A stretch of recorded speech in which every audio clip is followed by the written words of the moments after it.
Hello, everybody, and welcome to this special edition of Fans Perspective. Special. I'm your host, Steve Hatch. I'm your co-host, Mike Greco. What are you in a bad mood for? I'm in a great mood. I'm more calm this week. Oh, I got used to it. I got all the compliments from the fans. I told you. See, it was the best thing that could But I'm still not happen. happy about it just because of situations. All right. Anyway, back on You're topic. lucky. If they come back to me, I'm sending them right Tell to them you. about the special episode. Anyways, yes, we have a special episode, as you fans probably all know, because if you're watching this, you're a wrestling fan, obviously. Well, everybody's watching. It's the hottest thing on YouTube. That's true. WWE SUMMERSLAM is just around the corner, so we have a special SummerSlam edition. A lot of history, a lot of memories with SummerSlam. Yes, but one of my favorite pay-per-views. Oh, it's one of the big four. It was actually the first, the big four to debut on pay-per-view. Was it? Yes. WrestleMania debuted on closed circuit, as did Survivor Series. So then SummerSlam came out in '88 on pay-per-view. The Royal Rumble debuted on USA Network. Yes, it did. The next year. Yes, it did. And for those of the folks that don't know out there, the first SummerSlam took place in Madison Square Garden, the mecca of sports entertainment. Very good, Steve Hatch. You're on Beautiful. point today.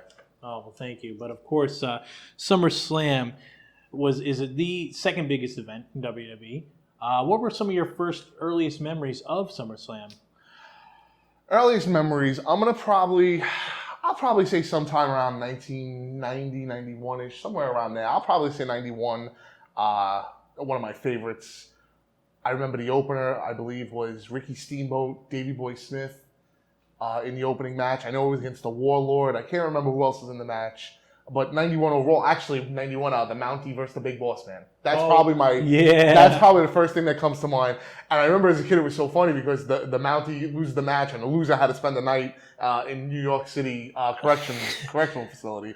And the Mountie gets arrested, they're dragging him, and they're trying to fingerprint him, and they're like, oh, give us the finger. Would you want the finger? Here's the finger. Now, back then, you didn't see that too often. Yeah, it's one of the funniest things ever. You get a chance, please go back and watch it. The Mountie is one of my favorites. I'm a big fan of the Mountie. But my first... Can I give you an interesting stat fact about the Mountie? See? Yeah. Hashtag stat fact. We're starting early. We're on fire today, all right, kid. I'm feeling this right now. I'm feeling it too. Let's go. The Mountie, who it was originally, one of the Rougeau brothers, was in the first ever SummerSlam match. Really? It was him and his brother against Davey Boy Smith and the Dynamite Kid, the British Bulldog. Yes, and it was a 20-minute time limit draw. So the first SummerSlam match was a time limit draw. Ugh, believe it or not. That's a rough way to start, though. Was it? The match was pretty good. I agree. I mean, I like finishes. I don't like, back then, it was a different time. Yeah, agreed. That was a more accepted finish. I'll give you that much. You don't even have time limits nowadays. Anymore. No. And if you did, you would never know. They don't say it before the match. But that just goes to show how long we've actually been, with SummerSlam. My first memory of SummerSlam is the one in Wembley Stadium, 92. And that, like I mentioned it in our Intercontinental Championship episode, which you can, rewatch again if you haven't seen it on our YouTube channel. But the British Bulldog versus Bret Hart was a great match that really got me and really just sucked me into wrestling. It was ahead of its time. I think if you put that match on now, it's still just as good as it was then. And I don't think people realize the moves these guys are doing are some of the staples now. Everyone talks about Brock Lesnar Suplex City, stuff like that. They were doing German suplexes. They were doing Northern Light suplexes. The high risk, they did a high risk. The top rope superplex, Bret Hart going over the top rope with the plancha. And the rest of the card was pretty good as well. You had the $1 Million team, the $1 Million Man and IRS versus the LOD. You also had Warrior and Savage. Warrior and Savage. It couldn't come. Yeah, to that's the top what I of was my going head. to next time. Shawn Michaels versus Rick the Model Martel. Oh, was that the Don't Punch in the Face match? Yes. And Sensational Sherry, because what's really funny about that? I just watched the other day. They have Sensational Sherry playing it off that she may have an infatuation with Rick the Model Martel, and there's some kind of love thing going on. Interesting. When what's funny is they're brother and sister. I don't know if you ever knew that. Really? Rick Martel, Sherry Martel. Did nobody notice on this show? I don't think that... Unless my facts are wrong. But I don't think that they're brother and sister. I think that was just a coincidence. I'm going to disagree. Rick Martel is like a French-Canadian guy. What was Sensational Sherry? Was American. Am I wrong here? Can somebody look this up for me? Well, we don't have PR a guy. Get on this. We're gonna get on this. We'll get back to you. We're gonna move on about that, but we'll get back to you on that one. I'm not wrong. I'm always right. But yes, 92, 91 was a fabulous SummerSlam. Yeah, that's why it's my favorite. It was, and we're actually going to get into that. What was some of the best SummerSlams in your opinion? I know we mentioned 91. And 91, 92 was very good too. You're not completely off target like normal. That's actually a very good choice. Let's go 10 years later, 2002. The best SummerSlam ever. Excellent. We're going to talk about this more, the street fight. The street fight. You know how much we love Shawn Michaels on this show. The main event, Brock Lesnar and The Rock. Again, we'll talk more about this as the show goes along. We're not going to give it all to you right now. Come on. Yeah, do you just get the appetizer first? Do you just get dessert first? No, you get the appetizer, the main course, then you get a little sambuca, a little espresso. Ooh, okay, we're gonna. Just saying. And of course, you have some of the good Survivor Series. Oh my God, this guy. How about SummerSlam? How about 97 was a good one as well with Bret Hart and Undertaker, with Shawn Michaels as the referee. I was there. You were there. That's how old you are? I was like 11 years old when that SummerSlam came out. No, you weren't. Yes, I was. BS. The Godwins versus LOD was on that card. The British Bulldog versus Ken Shamrock. The loser eats dog food. Loser eats dog food. Mick Foley versus Triple H. I'm sorry, Mankind versus Triple H in the cage match. They had a great feud. Yeah. And of course, this will be mentioned, of course, later. Stone Cold versus Owen Hart. That's true. And I also want to bring up SummerSlam 2001 was very good. Yes, now, no match really fully sticks out, but it was a solid card. You had the opener was Lance Storm versus Edge for the Intercontinental title. Well, it was during the Invasion era also. So you had a lot of big stars on this show. Booker T versus The Rock for the World Heavyweight title was the main. Oh, sorry. Yeah. No, the main event was Austin versus Kurt Angle. I'm going to disagree with you. I'm going to say it was Booker T versus The Rock. WCW World Championship. We have another thing to look up here. Who was the main event? I'm telling you. I'm telling you it was Kurt Angle and Steve Austin. Anyway. you just screwed me all up. You just flustered. You just ruined this whole entire show. Well, I wanted to get in. We were talking about best. 2001 we're talking about best SummerSlams. How about best matches that you've seen at SummerSlam? Just maybe the SummerSlam was bad, but the match was good, or just matches that stick out to you that's from SummerSlam. Matches from SummerSlam. Probably, I would say the Owen Hart, Bret Hart at 94 was very good with steel cage match.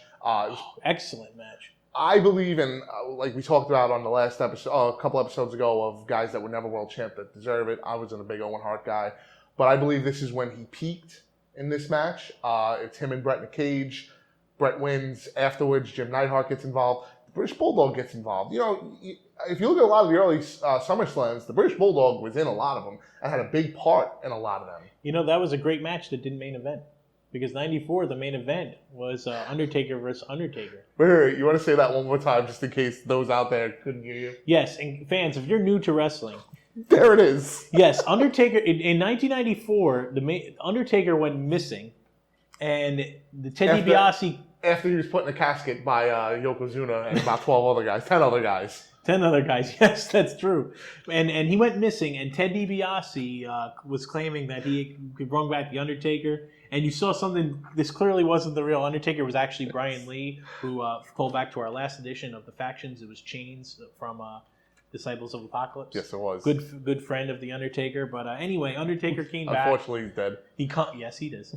Well, anyway, he conquered the old fake Undertaker, and that was the last you saw. Oh, man. It's kind of funny. I just had to bring But actually, see, we mentioned 94. That's actually I believe is a better one also. Razor Ramon versus Diesel with Shawn Michaels and Walter Payton outside. It was a big deal. And I'll give you something about SummerSlam in 1994. Let's hear it. It was the first event held in what is known as the United Center. And it is the only WWE WWF pay-per-view show that on record that's ever been held in the United Center. Wow. Because now they go over to oh man, we were just there. Rosemont Horizon. That's right. Now I'm going to throw out one that it wasn't a good match, but it did everything that it needed to do. It was Ultimate Warrior versus the Honky Tonk Man. In the first SummerSlam, when he just came out he beat him in. It lasted like you do on a Saturday night with a pretty guy. 16 seconds. What's so great about it? That's right. I took a shot at you. You really did. I got actually something interesting about the Intercontinental title. What's that? In 5 of the first 6 SummerSlams, it changed hands. It's changed hands 13 times total at SummerSlam. Interesting. Yeah, I never knew that. See, but when you there's a lot of things you don't know. A lot of things you don't know. Good hair hygiene, you know. Mm-hmm. Yeah, a lot of things you don't know is paying your debts, apparently, to Filipino hookers. But another match I'm bringing up is the second ladder match between the Heartbreak Kid and Razor Ramon from '95. And it's when you really watch it, it was hard to top. They say they didn't top it. I think they topped it. It was better than the first. I know the first was a revolutionary idea. It really was. Actually, I have another interesting thing to tell you. Okay, bring it on. Full of things. Bring it on. You mentioned the '92 match between Shawn Michaels and Bret Hart and the British Bulldog. Do you know originally the original venue for SummerSlam '92 was supposed to be in Washington D.C. Really? And the original main event was supposed to be Shawn Michaels versus Bret Hart in a ladder match. Wow, I never knew And that. that was even before the WrestleMania 10 match. Wow, I never did. Why did what? Was there any word? Well, and Bret Hart is very bitter about this, and I can't stand Bret Hart, but I'll be the first one to say the guy has every right. He was the original one that brought the ladder match into one of the first ladder matches. Actually, Bret Hart and Shawn Michaels. It's on Coliseum Home Video for those of you who may not know Coliseum this. Video. Throwing names back. That's really back to like our childhood. And what happened was, I guess they didn't like it was Bret, or Shawn got into the era of Vince, which people say he was a politic. You know what I really think it was? They went to England because they were in Wembley Stadium. Right? No. It made sense. What they did with '92 made sense, but the '95 match, like you mentioned, of Shawn and Razor it's a better match. Razor has a better match, especially. Yeah, I have to agree with that. And how about Brock Lesnar versus CM Punk? That was a great match too. Brock Lesnar's best match since being back in the WWE. And he's had a lot of good ones. What I liked about that match especially is he wrestled Triple H the year before at SummerSlam. He wrestled John Cena at Extreme Rules. He actually had a couple matches with Triple H at the time. I think they had their best of 3 series. He wrestled John Cena. He was wrestling in matches that were just, either no disqualification, where there was no rules. That was the first technical match he had, and it delivered on every point. I have to agree. Now, we're going to change. We're going to move on to, I think, most disappointing SummerSlams, because there have been quite a few disappointments. Now, the first thing I'm going to bring up immediately for most disappointing SummerSlam, because I remember even as a kid, I'm like, what in the world are they doing? And of course, we're going to talk about the Lex Express against Yokozuna. They built this guy up like he's going to be the next Hulk Hogan. I'll be your hero. Please don't ever sing again, but you're absolutely right. Look, I have a beautiful singing voice. Anyways. Nails on the chalkboard, folks. Let's get back into the Lex Express. Was riding high. So bad. And he wins he knocks Yokozuna out of the ring. Yes. Yokozuna gets counted out, so you're like, okay, he didn't win the title. Yet these guys all come out and they celebrate and confetti and they're playing America. Yeah, here it is. I didn't understand that's great. Good why job, guys. in the world did they do that? Man. I was like, he didn't win the belt. He failed. It was a failure.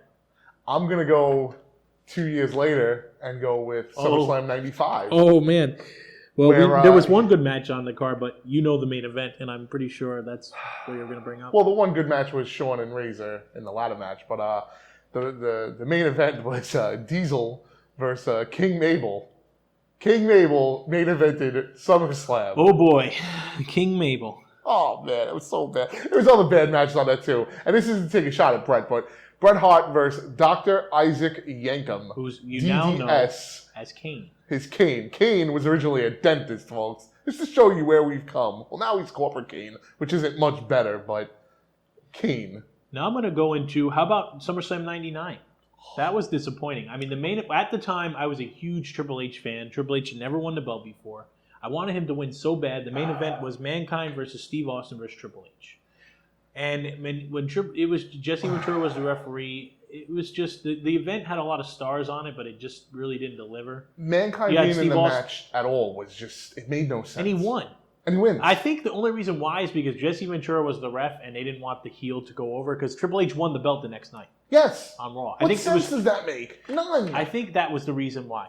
And then you have Austin. That was when Austin almost fell over the rope. Remember? Yes. Yeah, Austin. He's like flown over the rope. Yeah, he stumbled. And Triple H. I think Triple H said it in one of his DVDs. He's like Austin. Him and Austin. Austin went over the top rope, and he's like, "How the hell did you get yourself in this position?" Yeah, it's just it was a good time for wrestling, but that was. I don't think that was just that good of a SummerSlam. The thing you said about better ones, that 01-1, you're onto something next. Now that I'm thinking about it, you had RVD and Jeff Hardy in a ladder match. Oh! That was 2001. It's like what I just said. Whatever. And I'm on a train of thought here. Don't interrupt me. I have more stats. More stats? Well, I'm interested to hear it. And I could be a little off here. And anyone could listen. You could always get me at Secret Agent 84 or Real Mike Greco on Twitter. I mean, if you want to see some real I believe that basically every gimmick match has happened at SummerSlam. Yes, even Boiler Room Brawls. Boiler Room Brawls. Hell in a Cell. Ladder matches. Hell in a Cell. Elimination Chamber. Everything. What else did they have? Casket match. Casket match. Lumberjack match. Cage match. Everything possible has basically happened at SummerSlam. You're going to see, it's still continuing this year. You can see a lot of crazy things at SummerSlam. Yeah, and, it's funny you bring that up. It kind of seems there was a time where SummerSlam, they were pushing the biggest party of the summer. Oh, yeah, we're gonna get into that. Yeah, and it kind of took a backseat for a while, and we'll get into the reason why I think SummerSlam is starting to climb out of its hole. We're going to take a break soon, but before we do, I'm going to get into our fan question of the week. And this is a question this time. Thank God. And it is from a legitimate fan. His name is James Mooney. He's from Garden City. James Mooney, what a great guy. He's a good guy. Tall, blonde head, stone chin, looks just like Leo DiCaprio. Yes. Anyways, what do you guys feel is the best overall SummerSlam match? Now, see, this is interesting because our Fans 5 is going to be on our favorite moments, but this is, and that's really our opinion, but this is on best overall match. Hands down, and again, I hate Bret Hart. Bret Hart, Mr. Perfect, SummerSlam 91. Technically, it was great. The match itself, Mr. Perfect always had this thing where you kick him in the leg and he'd do like a backflip. Yeah. It was insane. The match ends. Mr. Perfect goes for like a leg drop in between Bret Hart's legs. From the floor, Bret Hart puts on the sharpshooter, rolls him over, and pulls him up. Mr. Perfect taps instantly. Bret goes out to his family, Stu and Helen, who I guess were alive at the time. Not by looking at him, you can tell. I always remember Jerry Lawler making fun of them. Oh, Jerry Lawler was great. It's really funny. No, it's true though. Jerry Lawler, it's funny. But it's hands down to me the best match in SummerSlam history.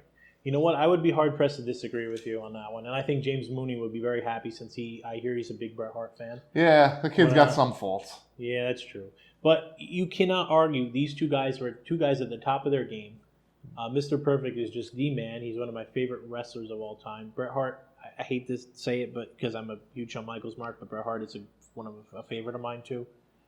And it's up there. I even have to technically rank it above the Bulldog and Bret or the HBK and Triple H street fight, which we will be mentioning. But we talked about our opinion of best matches. Of course, there's some other good ones like you had Daniel Bryan versus Randy Orton was good. You had things like that. Daniel Bryan versus John Cena. Versus John Cena. Daniel Bryan versus John Cena. And Bryan went over clean. Something nobody thought would happen.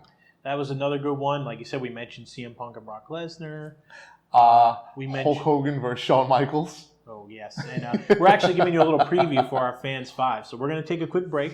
When we come back, we're going to get into our Fans 5, which is our top 5 SummerSlam moments. So stay tuned for that. We'll be right back. It's pretty good. You're doing all right. Do it. Hey everybody, this is Kevin Gennady, host of Hiking the Hudson, a monthly show about the history and hiking trails throughout the Hudson Valley. You can catch new and old episodes at Facebook/BoneyardPro. If you have any questions or suggestions for places I should go, follow me on Twitter at GuitarGod1984. Remember, Hiking the Hudson every month on Facebook/BoneyardPro. See you on the trail. I told you, I was right. Oh, we're back. Hey, everybody. Welcome back to Fans Perspective. And guess what? Who was right about 2001 Rock Booker T main event? Thank you. Okay, well, I'll give you kudos on that. But I have to say, I did check facts, and Rick Martel and Sherry Martel are no relation at all. Do they have the same last name? Rick Martel's last name is not Martel. All right, but they had the same last name, so therefore they have to be brother and sister. That's like saying, Andre the Giant is the Big Show's father. He is. That's what WCW said. Anyway, I'm going to start Fans 5 this week. And this is brought to you by the Hardway Podcast, of course. Thank you, John. You can listen to the Hardway Podcast. You can find the link on our Facebook page. That guy, John, is a great guy. He is. But we're going to do top 5 favorite SummerSlam moments. And I'm going to start with my number 5 moment, which is the HBK and Razor Ramon ladder match from 95. We discussed that before. It's an excellent match. In our opinion, it topped the first. Some Bret Hart fans might disagree, like James Mooney, who submitted the question that we just answered. Earlier on, yeah. But it was an excellent match. Number 4, I'm going to go with the Bret vs. Bulldog match from 92. Like I said, I was young. This match really got me into wrestling. It was just amazing. Back and forth. I was a huge fan of both the British Bulldog and Bret Hart at the time.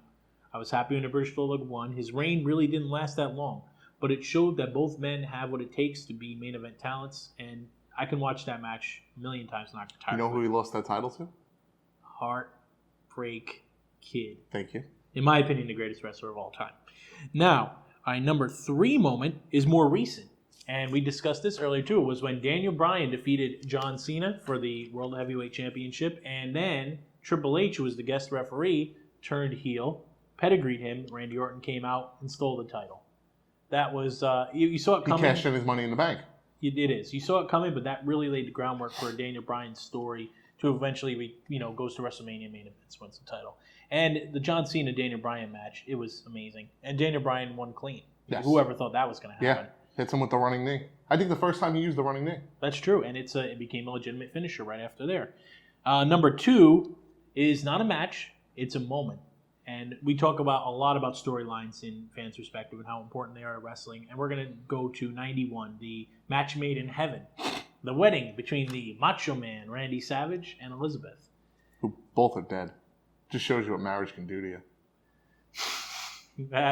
I can't. You know what? We disagree on a lot of things, but I'm not really going to argue too much. Come home one day, all their stuff is gone. Wow, we're going to get I'm personal sorry. here. Go ahead, continue. A lot of fans' perspective, but yes, that was an excellent moment in wrestling. You're going to have to agree with that. And my number 1, which is probably one of my top moments in wrestling, and we talked about how I'm a huge Shawn Michaels fan. And at this time, as we know, Shawn Michaels in 98 was out for 4 years. I had given up hope that Shawn Michaels was going to come back. But when he did, he fought Triple H in a street fight from SummerSlam 2002. I was so worried that he wasn't going to be the same Shawn Michaels. He came out with his Christian shirt on and his jean shorts. Philippines 413, I believe. Philippines. Oh, that's what it said on the shirt. Anyways, we're not here to talk religion. But Shawn Michaels put on a great performance. It actually was a start of a great second career for the Heartbreak Kid, and I was just amazed at that match. And that is my number 1 SummerSlam moment, Street Fight 2002. Now, I can't completely disagree with some of your moments. You're an idiot most of the time. Sometimes you get some things right. You're an idiot all the time. Thank you. Hi, everyone. I'm your co-host, Mike Greco. And for my Fans 5, it's a little different than this guy. Number 5, I'm going to start off with Stone Cold Steve Austin getting his neck broken, 1997 SummerSlam. I was there for that. Owen Hart flips him over, does, I won't say a reverse tombstone, but instead of going forward, he kind of dropped down. Oh, look, there it is. Austin's neck crumpled like some people do under pressure. Already buco, stupid wiffle ball tournament. Number 4, I'm going to agree with his number 1, but in a little different of a way. Again, an event that I just happen to be there for. It just shows how wealthy I am and how great I am. Shawn Michaels, Triple H, but it was more SummerSlam 2002, but it was just more of the moment of him returning. You know, the hype video for it has that epic song. You know, it's about how they were best friends and they turn and Triple H, throws them into a car. The whole build up for it, and then the match itself just delivered. And after the match, Triple H, of course, in heel fashion, can't let Shawn have the moment, hits him with a sledgehammer in the back. They got to wheel him off. Overall, I get why it's your number 1, but it's only my number 4. Right. Number 3, Randy Orton winning the world title at SummerSlam 04. Oh, That year, Chris Benoit won it in a triple threat at WrestleMania. Nobody believed Randy Orton was going to win the title that night. I did, but nobody else did. Orton comes out. They have this great match in Canada. It was really a great match. And he won clean. One clean, and there was some sick moments. I remember Chris Benoit doing the headbutt off the top rope and Orton putting both of his feet up and Benoit just landing on him. The finish was sick. He was giving him a German and he spun him, he went around him, spun him around. It wasn't a German. It was the crippler crossface, you idiot. Stop interrupting me. Anyway, and Orton's holding the belt. He kisses it. It's a great moment. Also, he had some salmon-colored tights on. It was actually pretty cool looking. Salmon is a good color. Number 2 is a moment. Hulk Hogan and the Macho Man Randy Savage at the first SummerSlam doing the epic handshake and just bringing it into each other. It was toward the end of the match. Miss Elizabeth jumps up on the ring apron, pulls off the bottom half of the skirt like the slut that she was, and Andre's mesmerized. That's probably the closest thing because no woman would probably ever get. Did you see that guy's teeth? Talk about teeth. I know a guy with great teeth, by the way. You're a real heel. You're a real I'm heel. telling you. The $1 Million Man's distracted. Andre's distracted. Hogan and Savage are just on the outside of the ring by the apron. They do this awesome handshake, and it's more of the moment that just it makes you laugh. But it was at the first one, and it started the ball rolling. And for my number one Fans 5 moment for SummerSlam, his name is Brock Lesnar. And if you say SummerSlam, you could just think of Brock Lesnar. He really has had a lot of good moments. He undisputed title in 02. He lost Kurt Angle in 03. I'll go No with shame that. in that. Comes back, beats Triple H, beats John Cena. I'm sorry, in between, beats the best in the world, CM Punk. Yep. Murders John Cena. Murders John. Yeah, that was just that was the start of Suplex City. How many people could say they squashed John Cena? For the WWE Championship. It was the World Heavyweight title. It was still 2 titles at the time. Brock Lesnar is the embodiment of SummerSlam. That's why, and we mentioned it before, why SummerSlam is starting to climb out. It's because of Brock Lesnar. And he's really a top star in professional wrestling right now. And he's really added a lot of importance just to the fact that he is going to be competing at SummerSlam. And ladies and gentlemen, that is my Fans 5. Well, I actually, you know what? You really have a good Fans 5 there, I have to say. No, I'll give you credit. I have a great Fans 5. Well, that was our Fans 5, and when we come back, we're going to talk a little bit more about SummerSlam, but we're just going to take another little quick break, and we'll be right back. My Fans 5. I can't handle this editing anymore. This is completely frustrating. How much more work do I have to do? Good grief. Oh. I didn't hear you come in. Hi, everyone. My name is John Harder. Wanting you to check out the Hardway HQ Podcasting Network, courtesy of thejohnharder.com. Check out great podcasts such as The Hard Way, Nick and John live in New Jersey, the Hardcore BF Podcast, and so much more. You can find us again, thejohnharder.com, or on iTunes, SoundCloud, and Stitcher. Hardway HQ. Be there.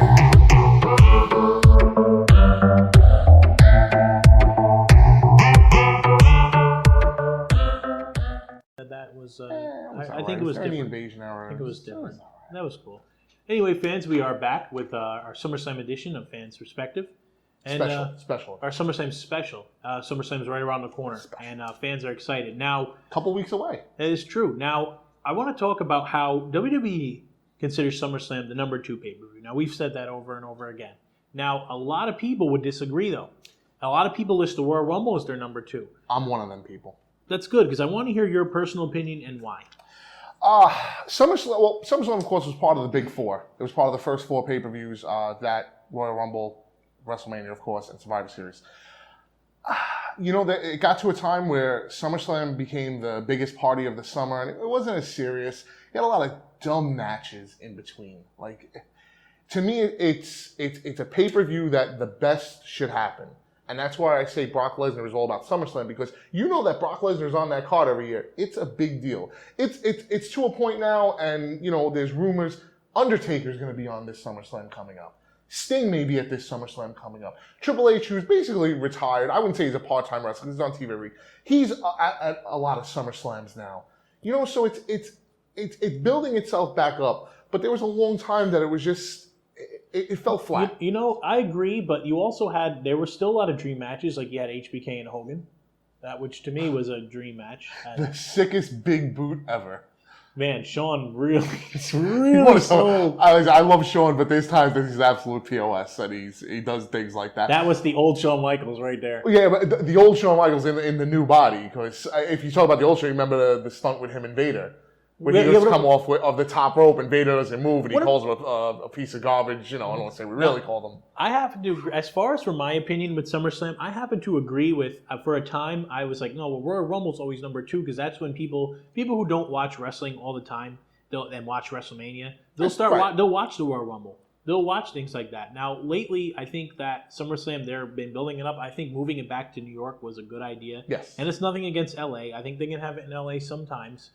But I think that it's far enough away from WrestleMania where you can consider that like another WrestleMania, almost in a sense. That's what I think they're trying to get to. If WrestleMania is your World Series, then, you know, you want SummerSlam to be your all-star game. Like, you want it to have meaning. You don't want to over-the-top it, but you want to do enough that people care about it. Now, and I agree moving it back to the East Coast is a big deal to do with that. Well, now, when you were younger, how did you feel about it? Like, we talk about, let's say, the era of 96 when Vader wrestled Shawn Michaels. Did you think the Royal Rumble was more important back then? I just feel Royal Rumble is always, because that's the start of the WrestleMania season. You know when Royal Rumble comes that you're going into WrestleMania. Where SummerSlam comes and you're like, all right, I still got about another 9 months till WrestleMania. Now, see, I think that WWE did, even though I like the move to Barclays, and they have, of course, the pre-show, the NXT show is going to be on this year, which is completely different, and I love it. But I think that they missed an opportunity to do a stadium show. I think they could have gotten away. I mean, in New York, in the summer, I feel like they could have done MetLife. I agree. I'm actually going to completely. I don't do it often, but you're absolutely right. I think granted, not even MetLife. You could have gone out of the box. You could have done something like Crappy Field. I mean, City Field. Or you could have done like a Skanky Stadium. I mean, there you go. But, see, you had options. But I want to just say that I think that WWE has a big opportunity to make almost a second WrestleMania season. Have, say, a pay-per-view in June like Money in the Bank, to be like act as the Royal Rumble.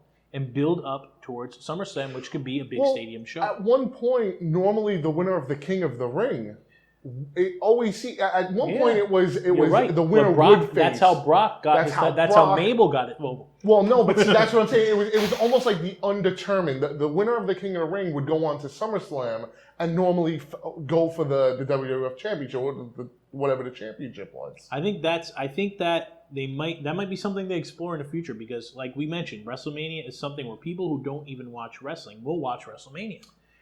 And I have some more stats. I'm interested to hear them. Do you know who has the most wins at SummerSlam? I'm gonna take it. Was it Brock Lesnar? No. Is it Shawn Michaels? No, actually, you're an idiot. Just don't even speak anymore. The Undertaker. The Undertaker. Yes, I have another one though. Do you know who has the most losses at SummerSlam? Triple H. Once again, you're just an idiot. The Undertaker. Wow. So Undertaker, he's competed at a lot of events apparently. Yeah. What is his record, Mr. Stat Guy? Listen, Yeah. Oh, well, is that? Wait, I think is PR Guy kind of giving you a little hint there? PR Guy's back, by the way. We found him. He was at a bordello down in Mexico. Oh, kind of not. If you think I like Filipino hookers, this guy loves Mexican ones. I don't know what's up with this guy. I hope if he gets in that situation, he gives your phone number. But anyway. Do you know who is undefeated at SummerSlam? Hogan? Yes.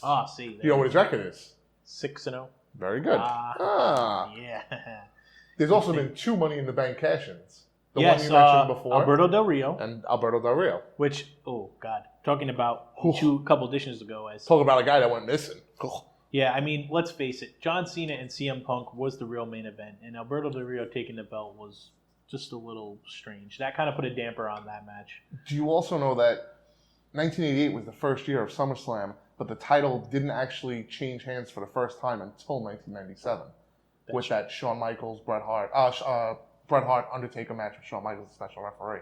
You know what? That's true. See? Go back and think about it. I give you gold. You know what would you do without me? Well, I mean, I could just drop you from the show. And see, this is another perfect example. This is another perfect example of a match that a guy got overshadowed. Because Undertaker was part of that match, but it was more about Shawn Michaels and Bret Hart. And Bret Hart hit Shawn Michaels with some loogie in the face. Oh, that was legit. You could tell that was just a build-up. Yeah, that was just hatred. That was a long time coming. And Shawn swings a chair and absolutely knocks the hell out of The Undertaker. What about Brock Lesnar in 02? You know... Well, PR Guy's talking now. PR Guy just... hey, what about this? We spoke about Brock Lesnar at SummerSlam 02 already, by the way, if you were paying attention. Unbelievable. That was a little rude, don't you think? You know, we got to start cutting staff out, starting with you.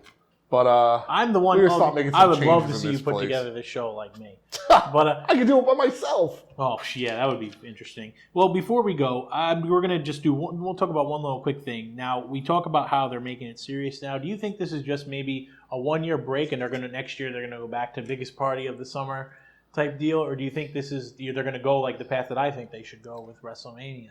It depends on how it sells. I mean, if they put the card together that, we all read dirt sheets, we all read, you know, what the It's just internet part of and life stuff. with the internet nowadays, all over the place. If the matches and like I said, if you're gonna have a show with Brock Lesnar, The Undertaker, Sting, you know, but then you're infusing the new guys. You know, on our last show we talked about factions and we talked about the Shield. You know, if you're infusing Seth Rollins, Dean Ambrose, Roman Reigns, you know, Kevin Owens is a very hot thing right now. Who knows what's gonna happen with him come SummerSlam? Who knows what other of these NXT guys are going to start making their impacts and how it's going to relate to SummerSlam. The Divas are starting to get a new infusion, you know, of young talent. At some point, these great stars are going to be gone, you know, and that's how these shows are going to go. And SummerSlam is one that you can start turning into WrestleMania and having stars come back for. You know, when does The Rock come back? Does The Rock ever do a SummerSlam again? I think he might. I think it might, I don't think Does it's out Austin of the realm of ever do a SummerSlam Well, again? Austin, that's a whole nother can of worms. Right.